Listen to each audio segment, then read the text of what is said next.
Yes, we are live. चलिए तो आज के सेशन की करते हैं शुरुआत। और जैसा कि आपको थंबनेल और टाइटल दोनों से पता है कि आज हम एक नए कंसेप्ट की बात करने वाले हैं, that is types of storage technologies.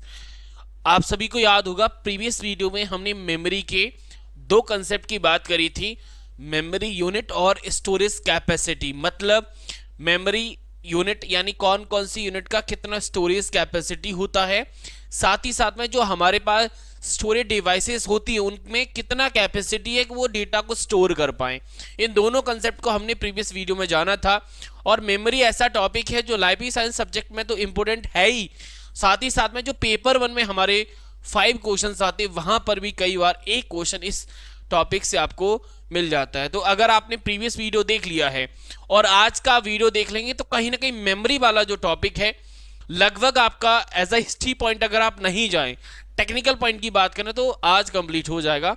हाँ, कौन सी मेमोरी कब आई, किसने इन्वेंट की थी, तो वो एक हिस्ट्री पॉइंट ऑफ व्यू से पॉइंट होता है, तो वो और एक एक्स्ट्रा सेशन बन सकता है।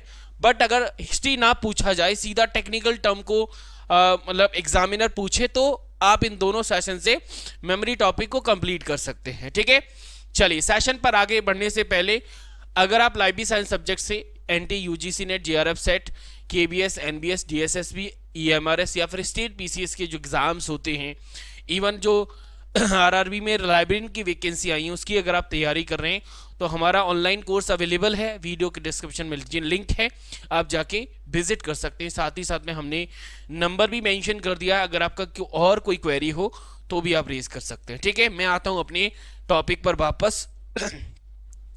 तो सबसे पहले हम ये समझते हैं कि स्टोरेज टेक्नोलॉजी आखिर होती क्या है, उसके बाद हम ये देखेंगे कि कौन कौन सी स्टोरेज टेक्नोलॉजीज हैं जिनके साथ हमें डील करना है।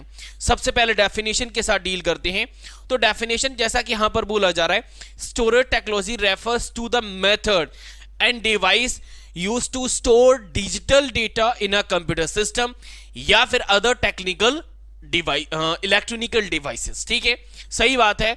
ऐसे ही डिवाइस या ऐसा मेथड होता है स्टोरेज टेक्नोलॉजी जो कंप्यूटर और अदर इलेक्ट्रॉनिक डिवाइस में डेटा को स्टोर करने की बात करें। आप ये भी कह सकते हैं कि it includes a variety of physical virtual media system architectures and allow for that allow the efficient saving, retrieving and management of the data।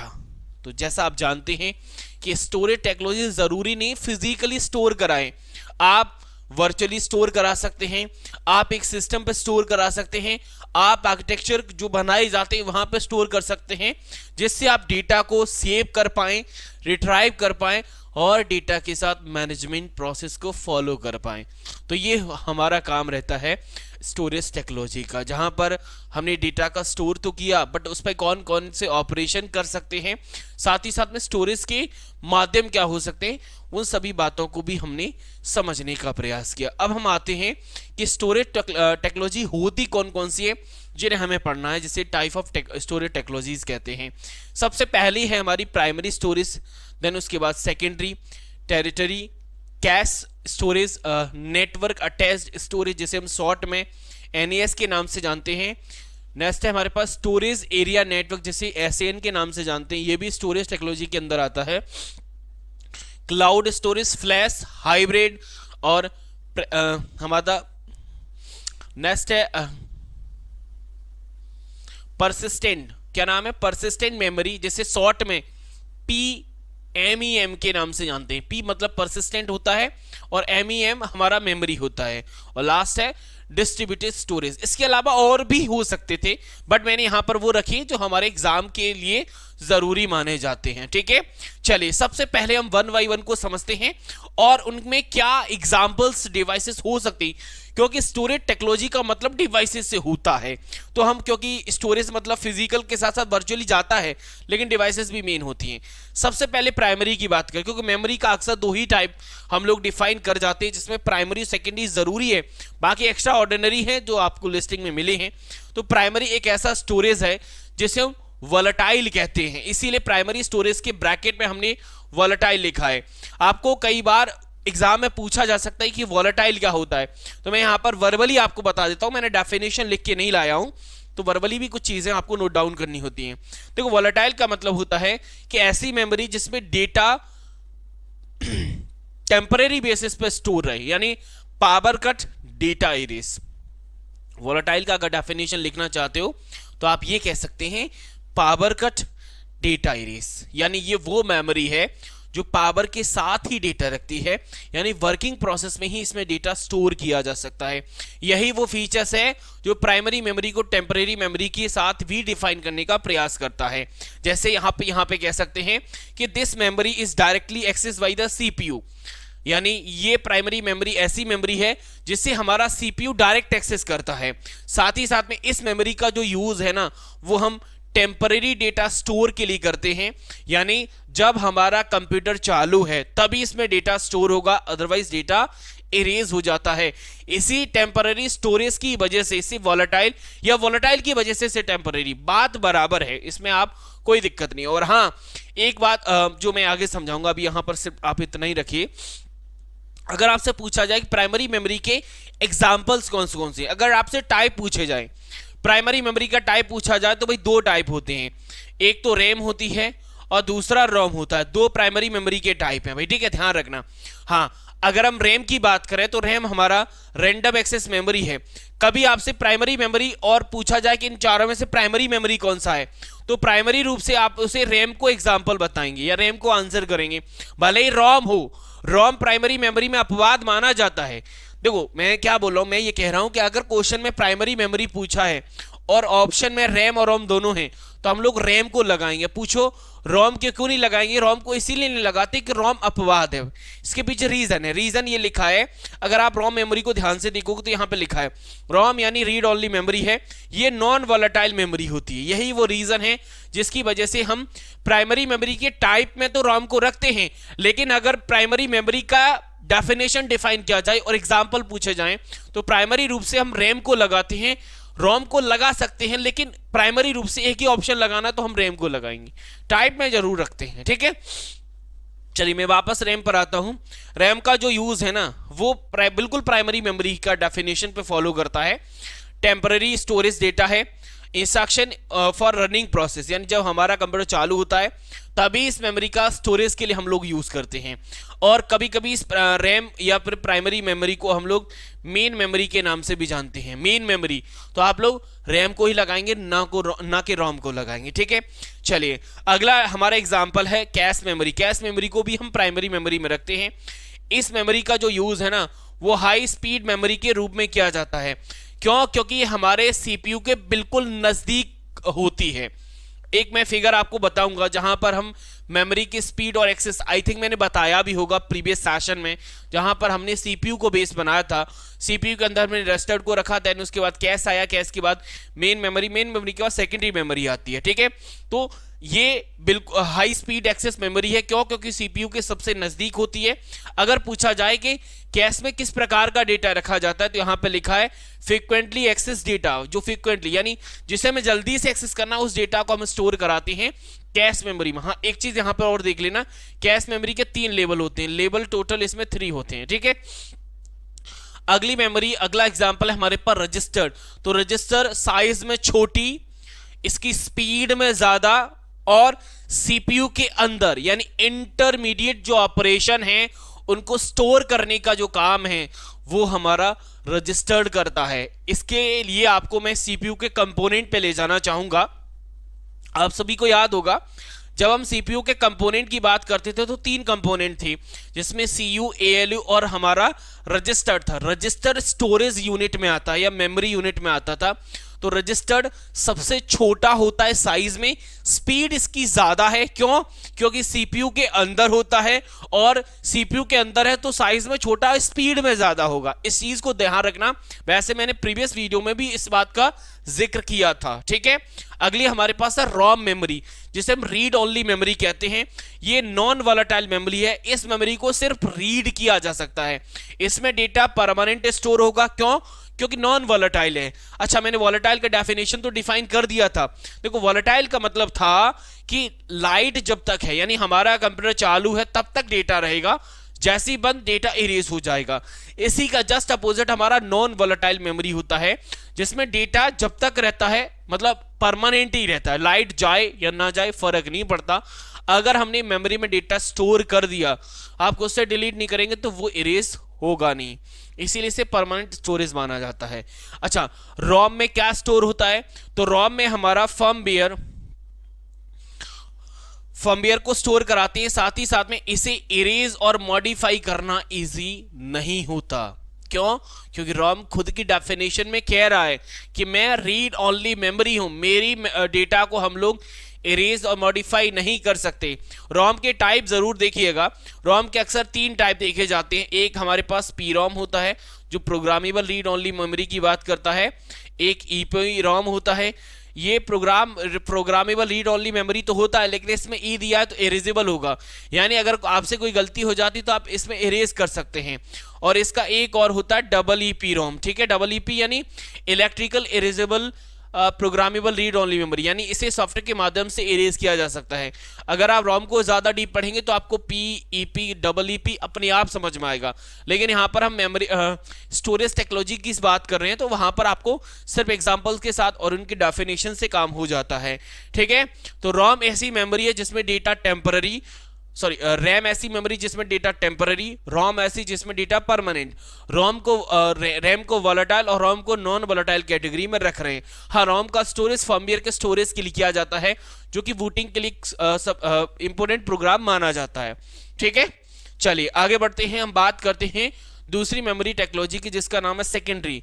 जैसे हमने प्राइमरी मेमोरी को वॉलेटाइल बोला था, वैसे ही सेकेंडरी मेमोरी को हम नॉन वॉलेटाइल कहते हैं।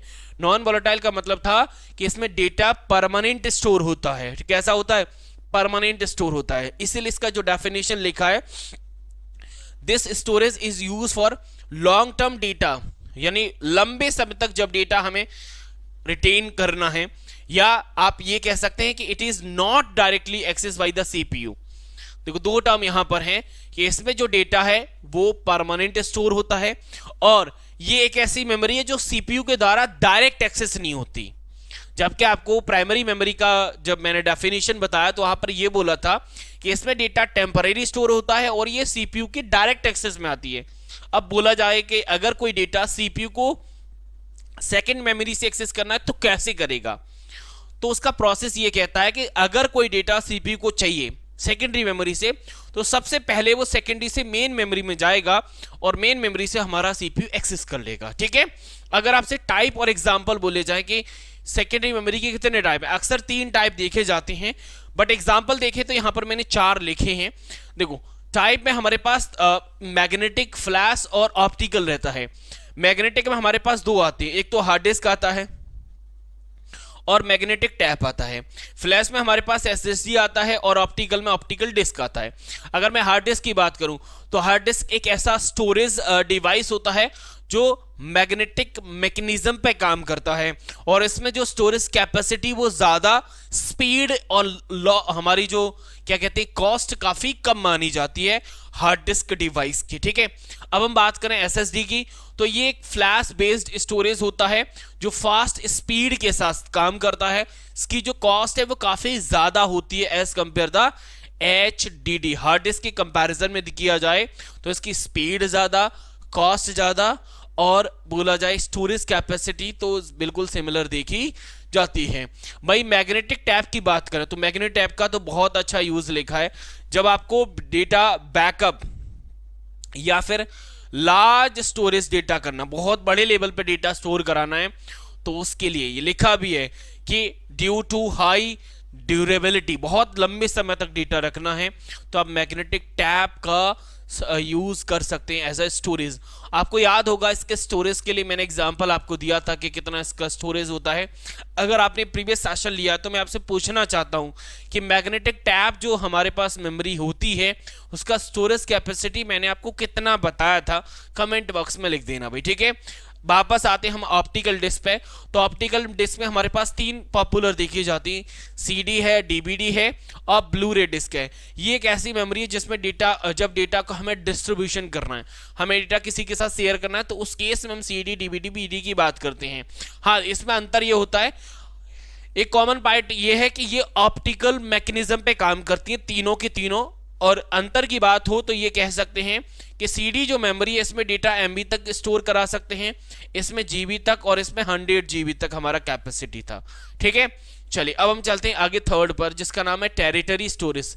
अगर आप टेरिटरी स्टोरेज की बात करें तो ये एक ऐसी मेमोरी है जिसका यूज कम बार एक्सेस की जाने वाले डेटा या बैकअप के लिए किया जाता है। यानी हमें ऐसे डेटा का स्टोर कराना है जो हम बहुत कम एक्सेस करते हैं और बैकअप के रूप में करना, तब हम टेरिटरी मेमोरी को ले जाते हैं। इसी वजह से इसकी जो स्पीड है ना वो स्लो मानी जाती है। अगर आपसे एग्जांपल पूछे जाए कि टेरिटरी के एग्जांपल कौन कौन से हैं, तो आप ऑटोमेटिक टैब लाइब्रेरी को ले सकते हैं और क्लाउड आर्चिवल स्टोरेज को ले सकते हैं, जिसमें अमेजन ग्लेशियर आ जाता है। और अगर ऑटोमेटिक टैब लाइब्रेरी की बात करें तो हम आप कह सकते हैं कि रोबस्टिक जो सिस्टम होते हैं वहां पर हम टेरिटरी स्टोरेज का यूज करते हैं। ठीक है, टेरिटरी का यानी बहुत कम हम एक्सेस करना है और स्पीड कम होती है, एक्सेस स्पीड। ठीक है, अगली चौथे नंबर पे आती कैश स्टोरेज। कैश स्टोरेज आप सभी को याद होगा कि हमने प्राइमरी मेमोरी के एग्जाम्पल में देखा था। किसमें देखा था? प्राइमरी मेमोरी के एग्जाम्पल में देखा था। और मैं यहां पर कैश मेमोरी का लोकेशन भी बता देता हूं कि कैसे होता है। देखो, आप सभी को याद होगा कि हम लोग सीपीयू को बेस बनाते हैं, सीपीयू के अंदर रजिस्टर्ड होता है स्टोरेज के लिए, फिर हमारे पास कैश मेमोरी आती है, कैश के बाद फिर हमारे पास मेन मेमोरी आती है, मेन के बाद हम सेकेंडरी मेमोरी की बात करते हैं। ये एक पूरा प्रोसेस होता है जब आप किसी मेमोरी की लोकेशन आपसे पूछी जाए, तब किसी मेमोरी की लोकेशन पूछी जाए तब आप ऐसे डिफाइन करेंगे। यहां से मेमोरी की स्पीड और स्टोरेज कैपेसिटी दोनों डिफाइन कर सकते हैं। देखो, सबसे ज्यादा स्पीड रजिस्टर्ड की, उसके बाद कैश की होती है। सीपीयू से जितना दूर जाएगा स्पीड कम होगी, स्टोरेज बढ़ता जाएगा। ठीक है, चलिए अब यहां पर क्या है, ये एक विशेष प्रकार का स्टोरेज है जो अक्सर उपयोग किए जाने वाले, मतलब फ्रिक्वेंटली यूज किए जाने वाले जो कमांड डेटा है या फिर जो कमांड इंस्ट्रक्शंस होते हैं, यानी फ्रिक्वेंटली यूज्ड इंस्ट्रक्शन या डेटा जो हाल ही में इस्तेमाल होना है उनके लिए हम करते हैं। और ये डेटा है अस्थायी रूप से स्टोर कराती है। ठीक है, पूरा डेफिनेशन पढ़ेंगे तो आपको अच्छे से आ जाएगा। देखो, special storage design to improve data retrieval speed by the temporary storing frequently access और रिसेंटली यूज डेटा। यानी फ्रिक्वेंटली यूज डेटा को, या फिर आप ऐसे कह सकते हैं फ्रिक्वेंटली एक्सेस डेटा और रिसेंटली यूज डेटा का जब स्टोरेज करना है टेम्पररी बेसिस पर, तब कैश मेमोरी का यूज किया जाता है। एग्जांपल देखोगे तो भाई डिस्क कैश में हम लोग करते हैं जब हम राइट और रीड ऑपरेशन कर रहे हो। ब्राउजर की बात करें तो ब्राउजर में जब हमें हाई स्पीड ब्राउजिंग करनी है तब कैश मेमोरी का हम लोग यूज करते हैं। ठीक है, आगे चलते हैं। अगला है हमारे पास 5 नेटवर्क अटैच्ड स्टोरेज, जिसे शॉर्ट में NAS के नाम से जानते हैं। ये एक ऐसा स्टोरेज है जिसका यूज हम नेटवर्क में करते हैं। और आप ये कह सकते हैं कि इसे एक से अधिक कई डिवाइसेस को जब हम फाइल डेटा शेयर करना है, या फिर आप ये कह सकते हैं कि एक से अधिक डिवाइसेस को जब हम फाइल का एक्सेस प्रोवाइड करना चाहते हैं तो वहां पर हम नेटवर्क अटैच स्टोरेज डिवाइस का यूज करते हैं। यानी एक डिवाइस पे डेटा है बट इसका एक्सेस हमें मल्टीपल डिवाइसेस को देना है, तो वहां पर जो स्टोरेज है ना वो NAS का यूज किया जाएगा। अगर पूछा जाए कि इसका यूज होता कहाँ है, तो भाई छोटे बिजनेस और जो होम नेटवर्क होते हैं वहां पर हम इस स्टोरेज का यूज करते हैं। ठीक है, अगला है हमारे पास 6, जिसे हम नेटवर्क के एग्जाम्पल में भी रखते थे, आपको याद होगा SAN यानी स्टोरेज एरिया नेटवर्क होता है। नाम से ही डेफिनेशन हमें पता चल रहा है, यानी ऐसा स्टोरेज डिवाइस है जो हाई स्पीड नेटवर्क यानी सर्वर के लिए स्पेशली किया जाता है। और आप जैसे आप NAS का यूज कर रहे थे स्मॉल बिजनेस के लिए, यहां पर अगर आप लार्ज लेवल पे जाना चाहते हैं एंटरप्राइजेस लेवल पर, तो वहां पर आप SAN का यूज कर सकते हैं, स्टोरेज एरिया नेटवर्क। एक स्टोरेज का नेटवर्क ही बना सकते हैं जहां से फास्ट एक्सेस किया जा सके। ठीक है, आगे चलते हैं। तो अगला है क्लाउड स्टोरेज। क्लाउड स्टोरेज ऐसा है जिसके लिए हमें किसी फिजिकल आर्किटेक्चर बनाने की जरूरत नहीं पड़ती। यानी it is a online storage provide the third party provider, यानी जो थर्ड पार्टी प्रोवाइडर उसके फिजिकल स्टोरेज का हम लोग वर्चुअली यूज कर सकते हैं। दैट इज ऑनलाइन स्टोरेज, जैसे क्लाउड स्टोरेज के नाम से जानते हैं। अच्छी बात ये होती है कि इसे हम कहीं भी एक्सेस कर सकते हैं वाई यूजिंग इंटरनेट। इंटरनेट का यूज करके आप डेटा को कहीं से भी एक्सेस कर सकते हो, कभी भी कोई दिक्कत नहीं आती। इसीलिए इसे accessibility, scalability, reduce hardware dependency, इसीलिए इसके एडवांटेज माने जाते हैं। मतलब एक्सेसिबिलिटी का मतलब इसे कहीं से एक्सेस किया जा सकता है। स्केलेबिलिटी का मतलब होता है कि आपका जो मतलब एक्सेस करने का जो प्रोसेस है, मतलब जो क्या बोला जाए कि फंक्शन है, वो काफी इंप्रूव हो जाता है, काफी स्पीड से आप लोग कर सकते हैं। दूसरा है हार्डवेयर डिपेंडेंस की हमें जरूरत ही नहीं, हमें हर जगह डेटा कैरी करने के लिए हार्डवेयर की जरूरत नहीं होती। हम क्योंकि वर्चुअली स्टोरेज है, कभी भी कहीं से भी एक्सेस कर सकते हैं। इसके कई एग्जांपल है, मैंने यहाँ पे लिखे हुए हैं। गूगल ड्राइव है, वन ड्राइव है, ड्रॉपबॉक्स है, आई क्लाउड है, और अमेजन का है AWS। ठीक है, चलिए आगे चलते हैं। नेक्स्ट है हमारे पास फ्लैश स्टोरेज, जिसका एग्जांपल मैंने आपको SSD दिया था, फिर भी यहाँ पे देख सकते हैं कि इस जो फ्लैश स्टोरेज होता है, इसमें डेटा को स्थायी रूप से स्टोर करने के लिए किया जाता है। बट इसमें जो मैकेनिज्म है वो फ्लैश है। एग्जांपल में आप जो नैंड मेमोरी है, या फिर इसे आप NAND मेमोरी के नाम से भी जानते हैं। ये एक ऐसी मेमोरी है जो नॉन वोलेटाइल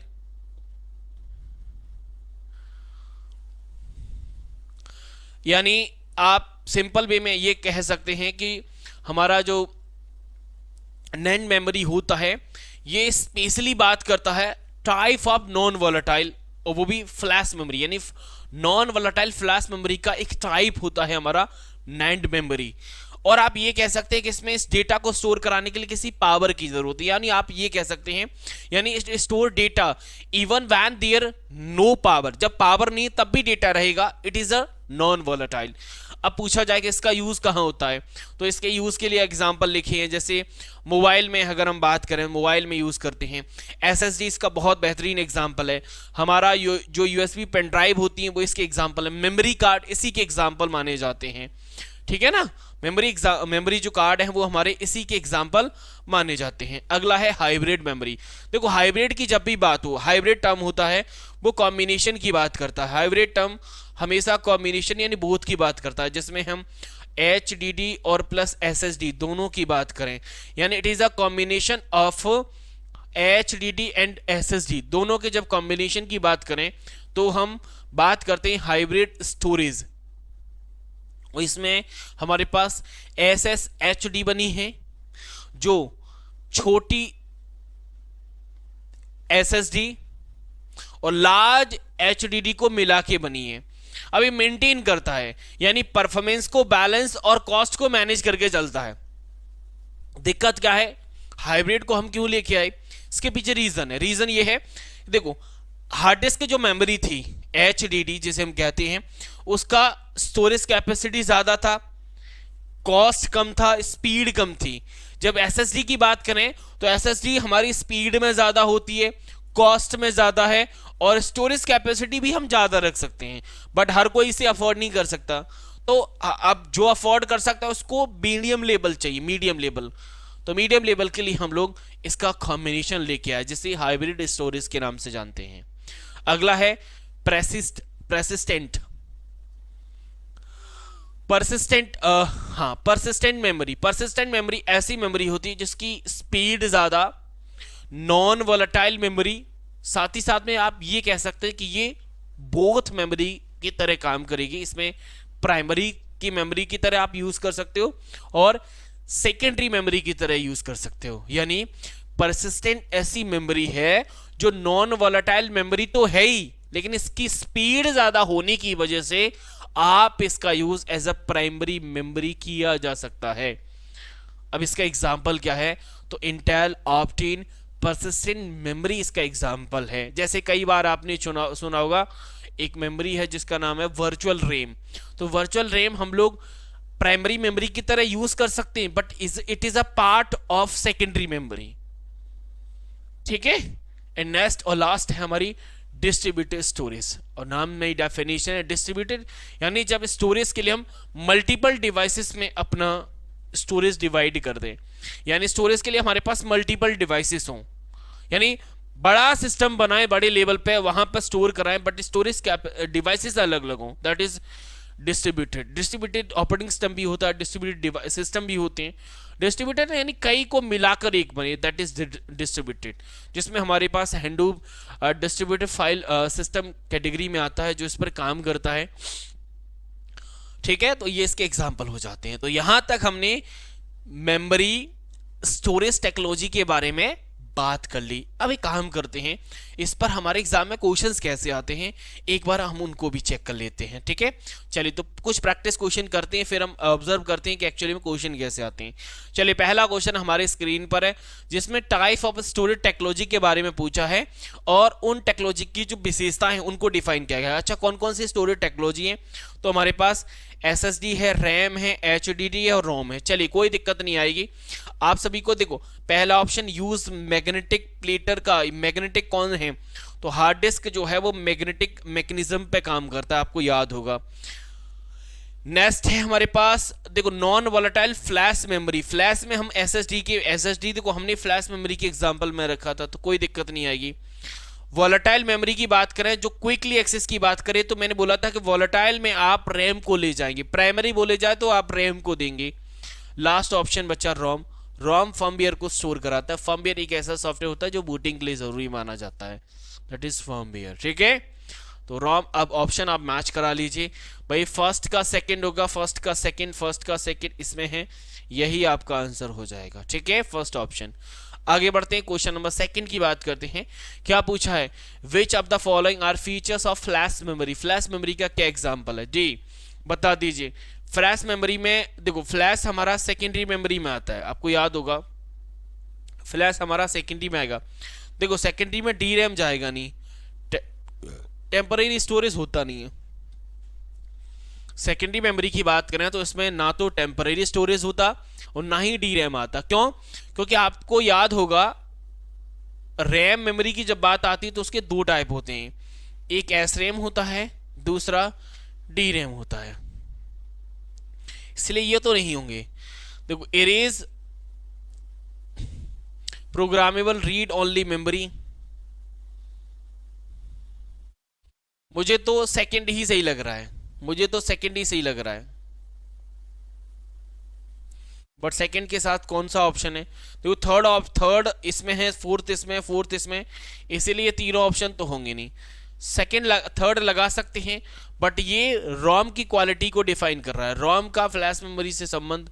हाँ ये बात हो सकती है, सॉरी बिल्कुल सही है, ये जो एग्जाम ये बिल्कुल सही है, बिल्कुल सही है, ये भी सही है। अब उसके पीछे पूछो ये पहला वाला सही क्यों है? आपको याद होगा, आई थिंक मैंने बताया कि नहीं बताया, बट मैं यहां पर फिर से बता देता हूं।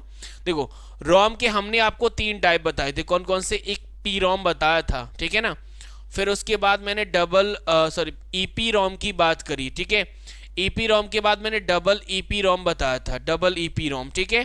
अब देखो डबल ईपी रोम है ना, वो फर्स्ट स्टेटमेंट को डिफाइन कर रहा है, और इसी डबल ईपी रोम को हम लोग फ्लैश मेमोरी कहते हैं, इसी डबल ईपी रोम को हम फ्लैश मेमोरी कहते हैं। देखो कैसे, पी रोम जो होता है उसमें उसे हम प्रोग्रामेबल रीड ओनली मेमोरी कहते हैं, एक बार प्रोग्राम किया अगर कोई गलती होती है तो उसे इरेज नहीं किया जा सकता, that is P ROM.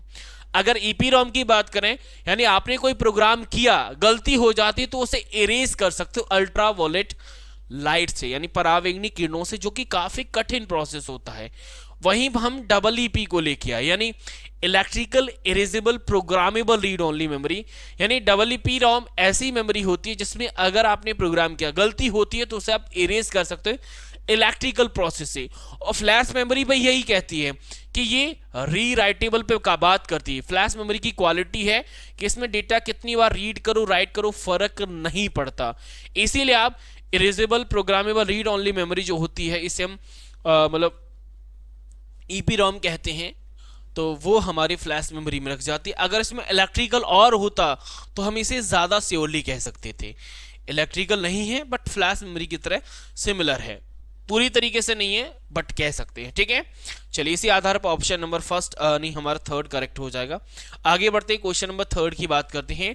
Name the storage medium compatible with speed of CPU for storing instructions और data temporarily during the process. सबको पता है कि भाई हमारे CPU में जब स्टोरेज कैपेसिटी की बात करें इज द टेम्पररी स्टोरेज, तो किसकी बात करते हैं? तो आप सभी को पता है कि हम लोग कैश मेमोरी के साथ जाते हैं। अगर इसमें रजिस्टर्ड होता तो प्राइमरी हम उसे चुनते, बट में हम प्रोसेसिंग के दौरान जब इंस्ट्रक्शन को अस्थायी रूप से स्टोर करने की बात हो तो हम कैश मेमोरी के साथ डील कर जाएंगे, क्योंकि बहुत ज़रूरी है। अगर कैश नहीं होता तो हम लोग रैम मेमोरी के साथ चले जाते हैं, क्योंकि टेम्पररी मेमोरी रैम होती है बट फ्रिक्वेंटली एक्सेस और रिसेंटली यूज डेटा के स्टोरेज की जब बात करें तो कैश मेमोरी ही आता है, ठीक है। चलिए अगला सवाल है, आई थिंक सवाल नंबर लास्ट ही होना चाहिए, नहीं ये कितने क्वेश्चन हो गए मुझे याद भी नहीं। पहला क्वेश्चन, दूसरा क्वेश्चन, तीसरा क्वेश्चन, चौथा क्वेश्चन है ये। क्या पूछा है? एक ऐसी मेमोरी टेक्निक जिसमें विट के साथ साथ पिक्सल पर पिक्सल स्क्रीन पर ग्राफिक इंफॉर्मेशन को रिप्रेजेंट करने की एक टेक्निक है।